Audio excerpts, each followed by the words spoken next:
খেতে বসলে অনেকে দেখবেন দুই পা উঠিয়ে এভাবে বসে খায়। বসাটা এবং বাথরুমের বসাটা পুরো একরকম হয়ে যায়, হয় না? অনেক সময় দুই পা উঠিয়ে বসে তারপর কষ্ট কষ্ট করে তারপর ভাত খায়। অনেক মক্তবে পর্যন্ত এভাবে পড়ায় যে খাবার খেতে বসার সুন্নত তরিকা হলো তিনটা, এর মধ্যে একটা হলো দুই পা উঠায়া, হাঁটু দুইটা উঠায়া আর নিতম্বটা উপরে জাগ্রত অবস্থায় এভাবে খাবে। দেখতেও তো ভাই দৃষ্টিকটু লাগে।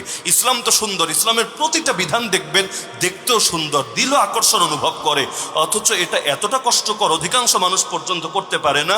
আপনি বাস্তবে যোগ্য বিজ্ঞ মুহাক্কিক আলেমদের থেকে যাচাই করে নেন যে এই শক্ত খাবারগুলো যেগুলো খেয়ে আমরা পেট ভরি, এগুলো এভাবে বসে খাওয়া সুন্নত, এটা ভুল কথা। এটা চালানো হয়েছে আল্লাহ নবীর নামে, কথা সহি না। তাশাহুদের মতো বসেন, অথবা এক পা উঠিয়ে বসেন, অথবা আপনার যদি এভাবে বেশি কষ্ট হয় আপনি চাইলে, এইটাও বৈধতা আছে, আপনি আসন দিয়ে বসলেন, কিন্তু দুই পা উঠিয়ে নিতম্ব মাটি থেকে উঠিয়ে এভাবে বসে বসে ভারী খাওয়া, এটা যে যদি সুন্নত দাবি করেন, কিসের ভিত্তিতে সুন্নত ওই দলিলগুলো এনে আমাকে দেখাবেন, আমি ইনশাআল্লাহ আমার কথা উজ্জ্ব করে নেব। অনেকগুলো কথা আমি বুঝতে পারছি এটা অনেকের একেবারে কষ্টের কারণ হবে, কারণ হাজার বছর ধরে যা চলে হঠাৎ করে একদিন যদি ভিন্ন কিছু শোনে মনে কষ্ট পাওয়া স্বাভাবিক। এজন্য সবগুলোতে ভিন্ন অপশন আছে। নাসিরনগরে আমি যেই পরিমাণ আসে, আমার বাড়িও এই পরিমাণ যায় কিনা সন্দেহ আছে। এটার অন্য একটা কারণ আছে, এজন্য না যে নাসিরনগরের রাস্তা সেই মাশাআল্লাহ।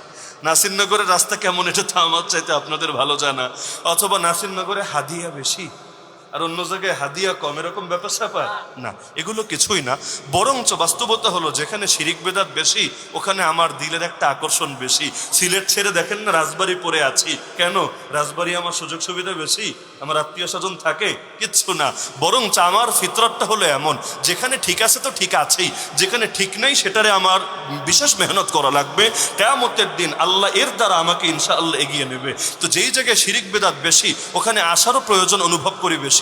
কালকে যদি আমি খবর পাই নাসিরনগরে শিরিক বেদাত আলহামদুলিল্লাহ দূর হয়েছে, তাহলে দেখবেন এর পরের বছর থেকে আমারে হয়তো খুব বেশি আর পাবেন না। তাহলে যেখানে ফিতনা বেশি সেখানেই তো যাওয়া দরকার বেশি।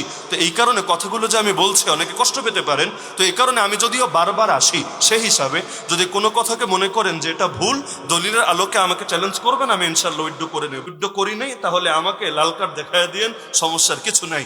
আর যদি যাচাই বাছাই করে দেখেন না হুজুর যা বলেছে দেখি সেটাই সঠিক, আর এতদিন যা জানতাম সেটাই দেখি ভুল, তাহলে আপনার উচিত নিজেকে সংশোধন করে নেওয়া। মনে থাকবে তো ইনশাআল্লাহ?